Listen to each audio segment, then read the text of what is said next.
Olá, meus queridos irmãos, mais uma vez aqui no trabalho do Evangelho, Jesus nos nossos corações, Jesus em nossos lares. E como forma de agradecimento, nós faremos a oração que o Pai nos ensinou. E eu convido a vocês nesse momento a abrirem os corações, abrirem também os olhos e observar a natureza, observar o que tiver de melhor à sua frente e vamos conversar com Jesus nesse momento. Pai nosso que estais nos céus, santificado seja o vosso nome, venha a nós o vosso reino, seja feita a tua vontade, assim na terra como nos céus. O pão nosso de cada dia nos dai hoje, Senhor, perdoai as nossas ofensas, assim como nós perdoamos a quem nos tem ofendido, e não nos deixeis cair em tentação, mas livra-nos, Senhor, de todo mal. Olha como é interessante, nós temos evoluído, às vezes nós cerramos os olhos para ficarmos mais atentos, à nossa voz interior, mas uma oração de olhos abertos, percebendo a natureza, a presença de Jesus, também é tão maravilhosa e é a cada dia sempre um passo por vez. Então, meus queridos irmãos e irmãs, nós falaremos hoje um pouco sobre o capítulo 33 do livro Reportagens além do túmulo, de Francisco Cândido Xavier, à luz do Espírito Humberto de Campos. E aí eu vou começar com uma pequena história para que a gente possa compreender o processo, porque cada capítulo traz uma história. Então, a história trata de uma jovem chamada Isolina. E essa jovem, ela tinha um problema muito sério, ela tinha uma agressividade, uma violência muito acirrada, acentuada. E na maioria das vezes ela se jogava no chão, ela gritava, ela chorava. E a família, muito atordoada, já havia feito vários contatos com psicólogos, com psiquiatras, e nada melhorava com Isolina. Então, de repente, o pai sabiamente falou assim: vou procurar um amigo, o amigo Nolasco, que é um amigo espírita, para ver o que a gente pode fazer por essa menina, porque não é possível que só seja físico isso, talvez tenha um componente espiritual. E ele estava certo, meus queridos irmãos. Foi nesse momento que Nolasco procurou Araújo, um doutrinador experiente, amoroso e caloroso, que disse: eu aceito conversar com Isolina e aceito conversar com esse espírito. E assim foi organizado todo o processo de acolhimento a Isolina no centro. Os médiuns estavam lá presentes para um processo de desobsessão. E Isolina chegou e atordoada e começou a se sentir violentada e começou a gritar, e da sua boca espumava muita saliva e ela agressiva gritava. E no momento o seu Araújo, um doutrinador amoroso, disse: meu querido irmão, estamos aqui para te ouvir, para te acolher. E ele gritava: não posso receber essas palavras, eu não consigo receber essas palavras. E o doutrinador insistia em dizer: meu irmão, amorosamente, Isolina tem uma vida e você tem outra vida, vidas diferentes, vidas de um espírito encarnado, vida de um espírito desencarnado. Mas ele não compreendia esse processo, ele não conseguia elaborar essa ideia clara do que estava acontecendo. E passaram-se vários meses nesse processo de conversa do seu Araújo com o espírito que obsediava Isolina. Assim a gente achava, A gente vai ver o final da história e ver que não é bem assim. Então, em dado momento, os médiuns falou: Araújo, será que não é importante você falar mais firme com esse espírito, conversar de forma mais enfática com ele, porque você já tratou de amor, de caridade, de fraternidade? Ele disse assim: meus queridos irmãos, eu sei fazer isso até aqui. Então vamos pedir a Melânio, o nosso guia espiritual, aquele que guia os trabalhos do nosso centro, para que nos oriente e nos acolha. E assim foi feito. E Meliano aceitou a proposta e disse: eu sugiro que vocês parem com esse processo de acolhimento de Isolina aqui no centro, porque no mundo espiritual nós vamos conversar com esse espírito para compreender o processo, já que se passaram meses e vocês não conseguiram resolver essa situação. Passaram-se algumas semanas, Melânio volta ao centro e diz: meus queridos irmãos, há uma coisa muito interessante para dizer para vocês. Esse espírito que ora atordoa a Isolina chama-se Juliano, mas, para nossa surpresa, após uma longa conversa no mundo espiritual, não é ele quem obsedia a Isolina. É Isolina com sua mente que magnetiza várias energias e atrai esse espírito para ela e o torna cativo. E o pensamento pensamento de Isolina é a gaiola, o cárcere de Juliano, esse espírito. Então, meus queridos irmãos, a obsessão não é do mundo espiritual para o mundo dos encarnados. Nesse caso de Isolina, está sendo do mundo dos encarnados, de Isolina para esse espírito. Então veja só, meus queridos irmãos, é com essa pequena narrativa que a gente vai discorrer sobre a obsessão desconhecida. Mas eu gostaria de ler a última frase que Melânio disse nesse processo aos irmãos numa reunião mediúnica. Ele disse exatamente assim: a potencialidade magnética de Isolina é a gaiola que tem Juliano como pássaro cativo. E ainda mais, em vista do que observamos no mundo espiritual, queridos companheiros, não bastará espantar as moscas do mal. É indispensável, antes de tudo, curar as feridas da imperfeição. Então veja só, meus queridos irmãos, apesar de toda a amorosidade, de toda a experiência do doutrinador, ele foi também humilde nesse momento em perceber que o grupo não estava dando conta de resolver a situação de Isolina e recorreu ao mentor espiritual daquela unidade, daquela casa, e assim que foi resolvida essa situação. Então, o que a gente quer dizer nesse momento? A importância de termos humildade, de percebermos com prudência até onde podemos ir, até onde devemos ir, apesar de toda a experiência de doutrinador, apesar de toda a caminhada espírita. Então, se chega ao nosso limite, busquemos orientações com as pessoas mais experientes, seja no modo encarnado ou no modo desencarnado. E aí eu gosto muito de começar essa temática, porque algumas pessoas que não são espíritas podem estar ouvindo essa narrativa. E aí existe uma frase, um parágrafo de Inácio Loyola, Dom Inácio Loyola, que diz o seguinte: para os que creem, nenhuma explicação é necessária, e para aqueles que não creem, nenhuma explicação é possível. Então veja só, meus queridos irmãos, a gente, quando quer compreender alguma coisa, basta a gente olhar, basta a gente tocar. Mas quando a gente não quer compreender, a gente não quer aceitar, nenhuma explicação é possível. Então fica aí a mensagem de Inácio de Loyola. E poderia parafrasear Jesus: aqueles que têm olhos de ver e ouvidos de ouvir vão compreender todo esse processo dessa obsessão desconhecida. Então, meus queridos irmãos, esse livro, Reportagens de Além Túmulo, ele traz várias crônicas, discorre sobre várias situações existenciais, para que a gente possa compreender como se dá essa relação entre o mundo dos encarnados e o mundo dos desencarnados, ou seja, o mundo espiritual. Vale a pena ler, fica a dica para quem quer ler o livro Reportagens de Além Túmulo. Então, essa história que eu contei para vocês é justamente o eixo da nossa discussão, porque quando Melânio nos diz assim: os aprendizes da Terra conhecem a obsessão somente em sentido unilateral. Então veja só, meus queridos irmãos, na maioria das vezes a gente observa, a gente percebe que a gente tem sempre a percepção ou a compreensão de que nós estamos sempre sendo obsidiados pelo mundo espiritual, por espíritos que nos acompanham. E às vezes pode ser ao contrário. Pode ser o nosso processo mental, as nossas vibrações, os nossos pensamentos e as nossas atitudes e comportamentos que também fazem com que nós possamos obsediar espíritos desencarnados.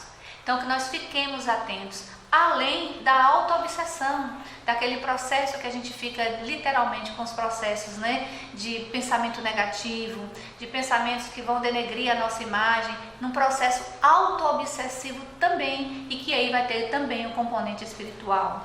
Então é muito importante reconhecer que somos aprendizes, e como eu aprendi com este capítulo, porque às vezes a gente fica só com a visão de que a obsessão é unilateral, é do mundo espiritual para o mundo físico, e muitas vezes é do mundo físico para o mundo espiritual. Portanto, meus queridos irmãos, trabalhando à luz da literatura espírita, do tripé ciência, filosofia e religião e do nosso arcabouço, nós podemos dizer que a obsessão, ela refere-se, segundo o Evangelho segundo o Espiritismo, uma subordinação de mente que assimila sugestões de outra capazes de retirar a razão e a vontade. Ou seja, é quando a gente está desprovido de objetivos de vida, desprovido de bons pensamentos, desprovido de boas ações, nós deixamos as nossas mentes vazias, divagando por situações diversas. Então, logicamente, as vibrações que estão soltas no mundo espiritual, como essa energia magnética, se aproximam de nós e aí nós começamos também a incorporar esses pensamentos que vai gerar atitudes e comportamentos.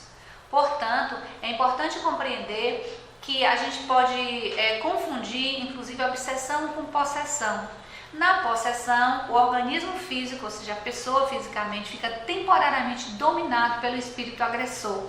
Então, aquele filme, por exemplo, O Exorcista, é preciso ter muita coragem para assistir, porque ele é tenebroso, ele é macabro, ele é muito doloroso de assistir, e ali foi um caso de possessão.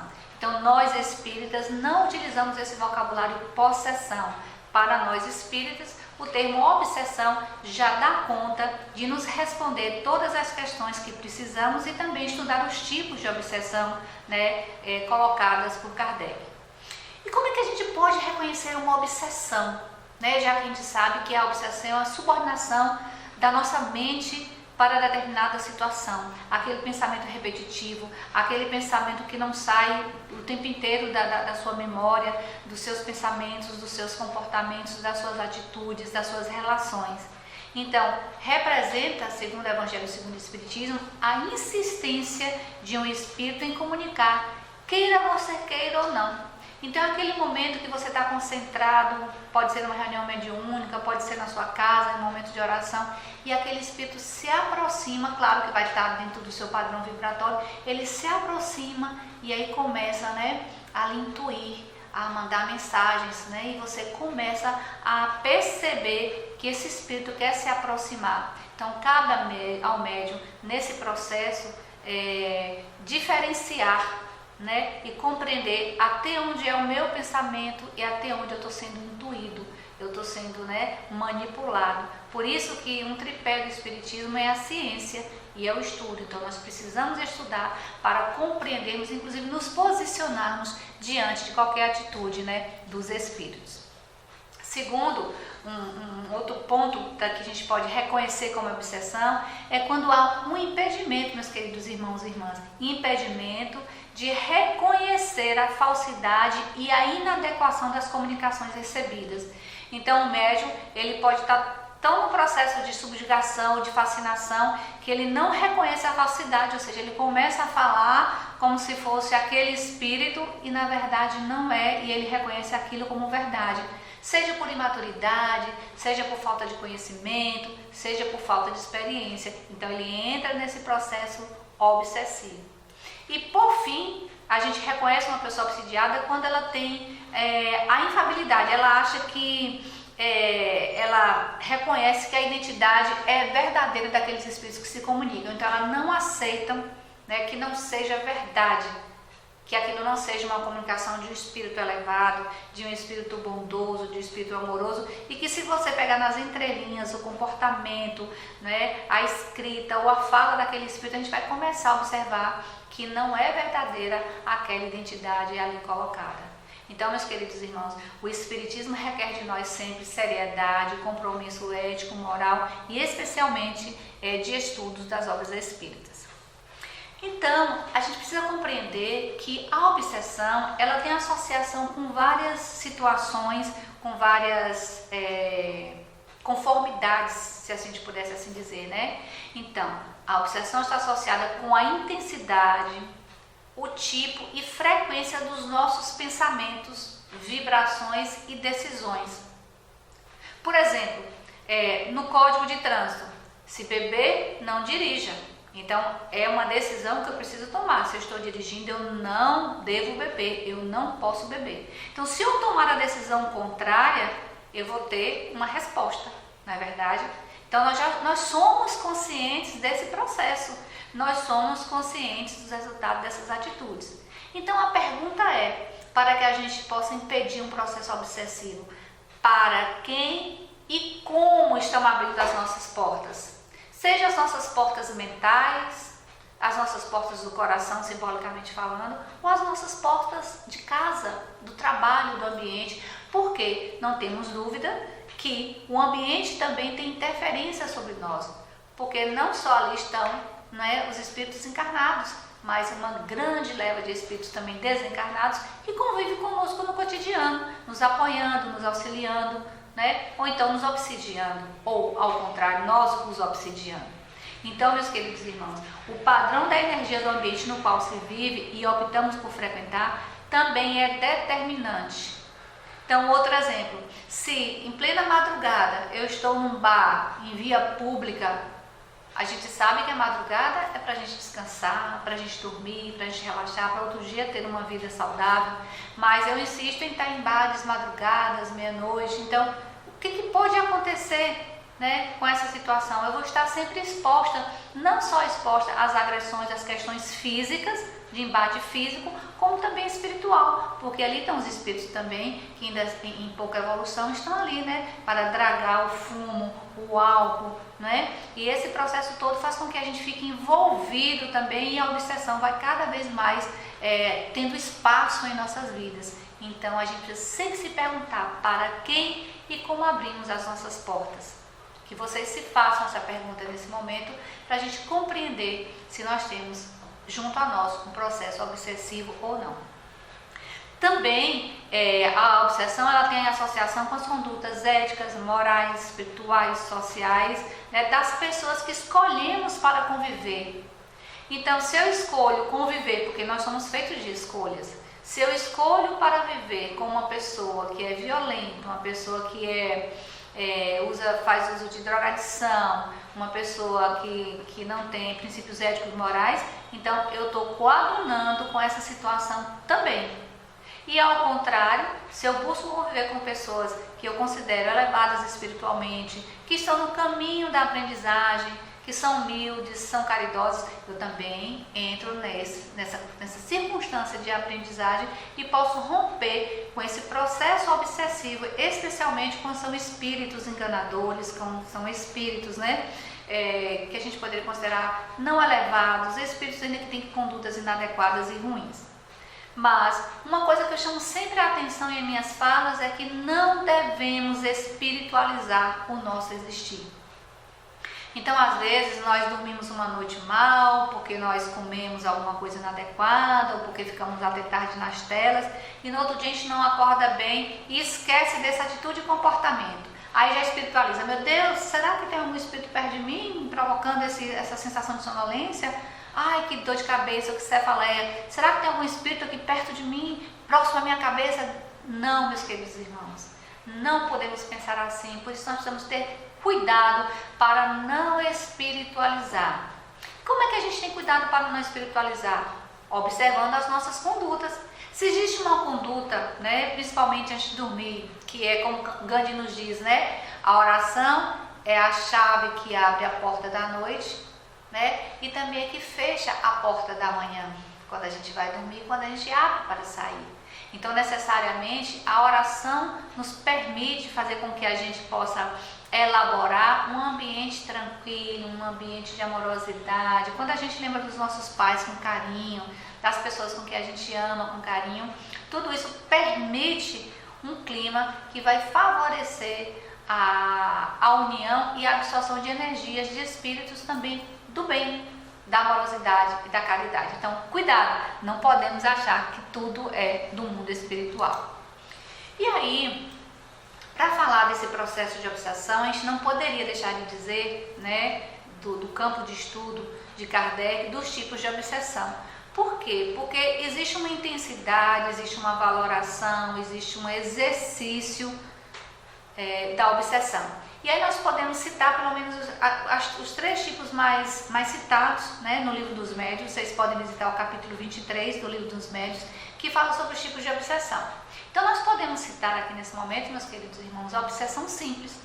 A obsessão simples é quando o espírito malfazejo, né, se impõe a um médium e nas comunicações que ele recebe o impede de se comunicar com os outros espíritos. Então, por exemplo, é aquele espírito que sempre tenta se apresentar com certa falsidade.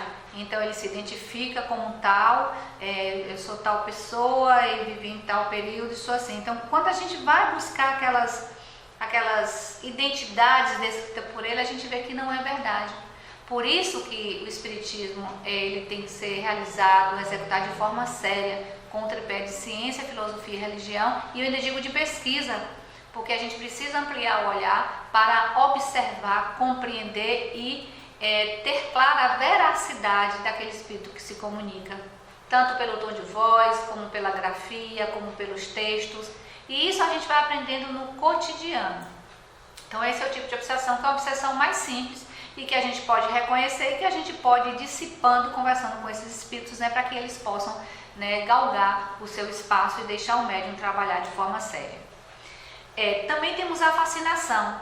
A fascinação, a obsessão tipo fascinação, é aquela produzida pela ação direta do espírito sobre o pensamento do médium e que, de certa maneira, paralisa o raciocínio relativo às comunicações desse médium, né?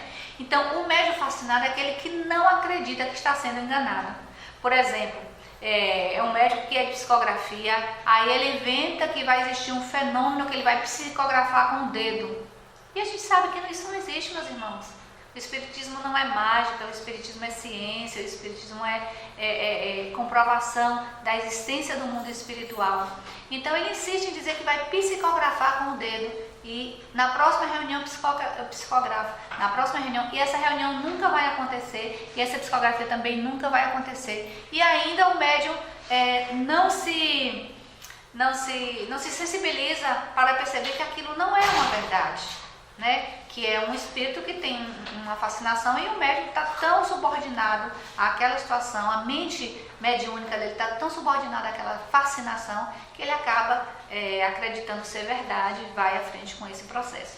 Então é preciso que a gente tenha cuidado, até porque a gente pode passar dessa obsessão simples para esse momento de fascinação e para o terceiro, que é colocado por Kardec em sua classificação, na subjugação.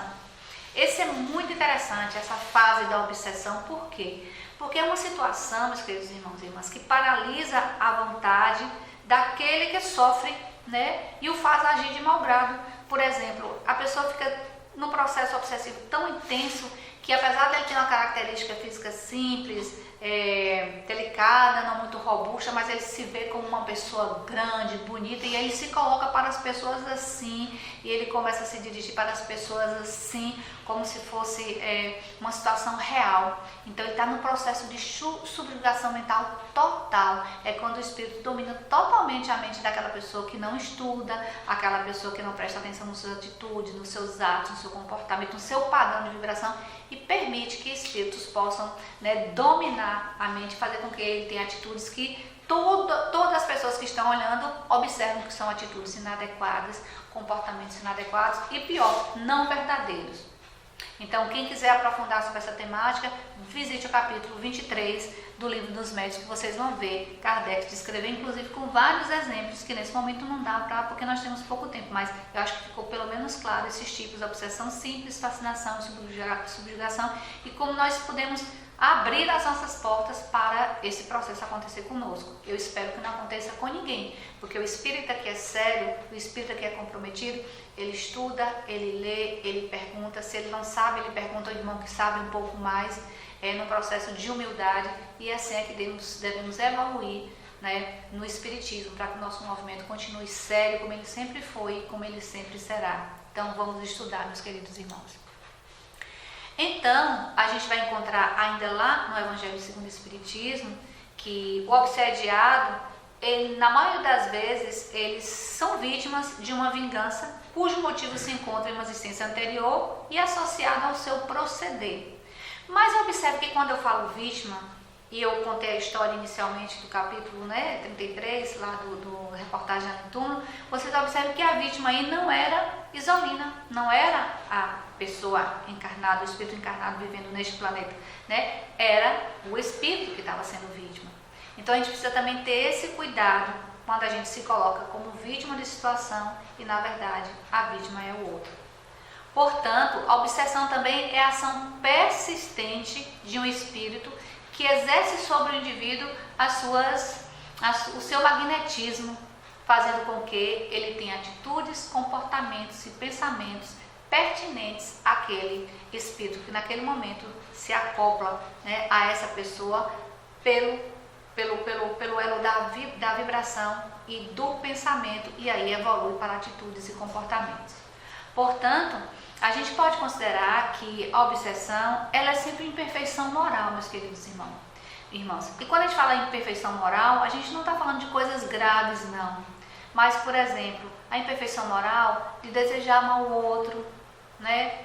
De não fazer o bem, de fofocar, né? De falar mal de um irmão, de outro, situações pequenas do cotidiano. Não precisa falar em grandes situações de homicídio, de latrocínio, não, mas de coisas pequenas do nosso cotidiano, que a gente vai transformando, vai observando da nossa imperfeição moral, e que já não é fácil, né? A gente lidar com o nosso orgulho, com o nosso sentimento de vingança, com o nosso silêncio, às vezes que provoca mais dor do que se a gente se abrisse, falasse, conversasse, né, com a outra pessoa. Então, assim, é algo que a gente precisa compreender, que é do mais simples para o mais complexo, e nunca do mais complexo para o mais simples, porque aquilo que é complexo hoje, que é difícil, teve o início, teve uma raiz, teve uma semente. Então, a semente, como eu disse para vocês, é aquela pergunta: para quem e como eu estou abrindo as minhas portas, seja as portas do coração, seja as portas da sua casa, do seu trabalho, né? As portas físicas do nosso ambiente planetário. Portanto, a gente deve compreender também que, apesar dessa imperfeição moral, tem espíritos que eles não desejam nos fazer o mal. Às vezes só por desorientação, por desconhecimento, por ser um espírito brincalhão, entre aspas, né? Então ele começa a adentrar o nosso espaço e nem sempre às vezes quer nos fazer mal, mas alguns querem nos fazer mal, seja por ações dessa vida, seja por ações de vidas passadas, se assim quisermos, né? Reafirmar uma obsessão mais séria. E essas causas da obsessão, meus queridos irmãos, elas vão variar conforme o caráter do espírito, né? Então, às vezes pode ser um espírito que tem uma situação de vingança para com o indivíduo, né? Guarda as queixas da vida presente ou do tempo de outra existência. Aquela pessoa que desencarnou e que não resolveu bem a situação aqui, né, no nosso planeta, e ela quer resolver de qualquer forma. E ela ainda não aprendeu que ela pode deixar isso para resolver, resolvendo uma situação mais amorosa, mais compreensiva, mas cada um tem o seu tempo. Quem sou eu para dizer, né? Quem tem que ser mais compreensivo ou menos compreensivo? Porque cada um sabe da sua dor. É como diz um ditado popular, né? Cada um no seu canto sofre seu tanto, e cada um sabe o peso da sua cruz. Mas nem por isso a gente deve deixar de reconhecer que precisamos estar de olhos abertos para as ocorrências diárias do dia a dia. Nesse processo também, meus queridos irmãos, existem espíritos que podem querer fazer o mal, até sem entender, né? Perdão, esse processo. Então, a gente precisa observar como é a condução dos seus pensamentos, como é que você reage quando algum pensamento que você percebe que não tem origem na sua ideia, na sua memória, na sua atitude, no seu comportamento. Então, a partir daí, a gente pode identificar esse processo obsessivo. Então, há espíritos obsessores sem maldade, mas dominados pelo orgulho do falso saber, têm as suas ideias, seus sistemas sobre as ciências, a economia social e moral, de uma forma que deve prevalecer aquilo que ele acredita.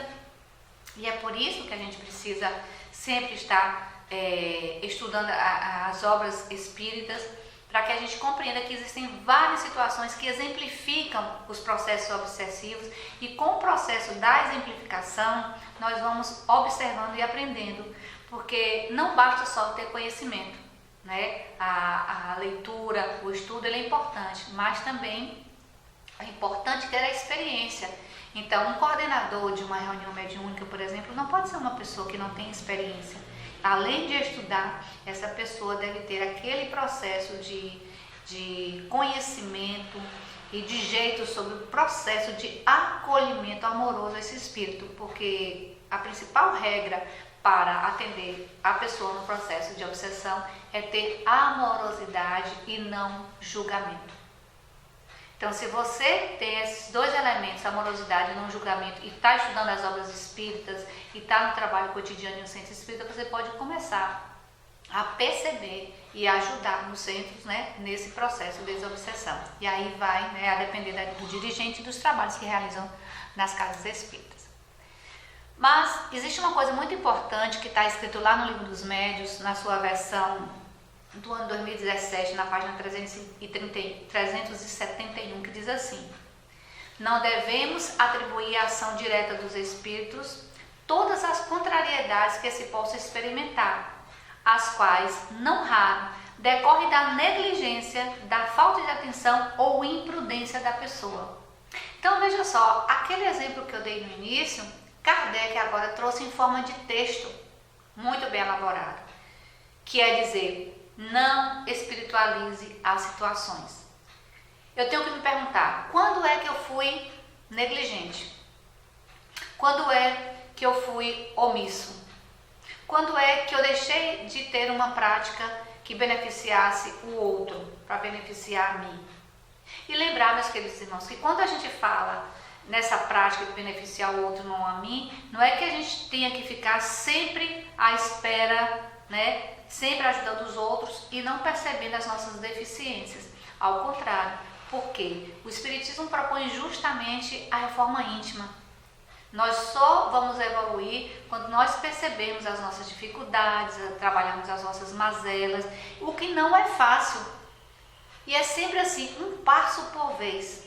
Um passo por vez. Porque ser espírita não é fácil. Não é fácil. Até porque muitos espíritas passam por processos obsessivos sérios, né? Porque dado a esse conhecimento, a essa abertura e esse processo de lapidação. Então, é um convite que nós temos, é que haja estudo do Livro dos Médiuns, para que a gente possa ajudar também nesse processo. E para as pessoas que trabalham nas casas espíritas, nos processos de desobsessão, nas sessões mediúnicas, existe uma grande ajuda para o mundo espiritual, porque nós temos certeza que, principalmente pelo padrão de vibração, pelas ocorrências que estão acontecendo em nosso planeta, as guerras que estão estabelecidas, o mundo espiritual está muito sobrecarregado. Então, cabe a nós, meus queridos irmãos, nesse momento, começarmos a ter boas vibrações em nossa casa, em nosso trabalho, em todo espaço que a gente estiver. Existe uma história escrita no livro O Amor, de Inácio Loyola, que ele faz um relato de que uma determinada cidade nos Estados Unidos era muito violenta. Tinha um alto índice de violência com criança, com idoso, com mulheres, adultos. E aí um grupo de jovens começou a orar por essa localidade. Então, marcado por um período de 6 meses, todos os dias, 18 horas, todos no seu local, no seu espaço físico, começasse a vibrar por 30 minutos para aquelas pessoas, para aquele ambiente. E passaram-se 6 meses, meus queridos irmãos, após essa pesquisa, foi completamente transformador. 90% daquela violência havia sido erradicada. Ou seja, nós temos nas mãos o poder de pacificar também o ambiente terrestre, de pacificar a nossa casa, de pacificar o nosso bairro, de reduzir os processos obsessivos. Então, quem puder, leia também o livro O Amor, de Inácio Loyola, que ele vai ter várias mensagens nos mostrando que o amor é capaz de, inclusive, ajudar nesse processo de desobsessão. Então, meus queridos irmãos, ao pensar e falar sobre esse processo obsessivo, é preciso que nós possamos sempre resguardar os nossos corações, as nossas atitudes, os nossos comportamentos nas fontes do bem. Pensemos no bem e procuremos falar e agir para o bem. Porque servir ao bem dos outros é a melhor forma de atividade preventiva contra a enfermidade e perturbação nos domínios da nossa vida mental. Assim disse André Luiz via Chico Xavier.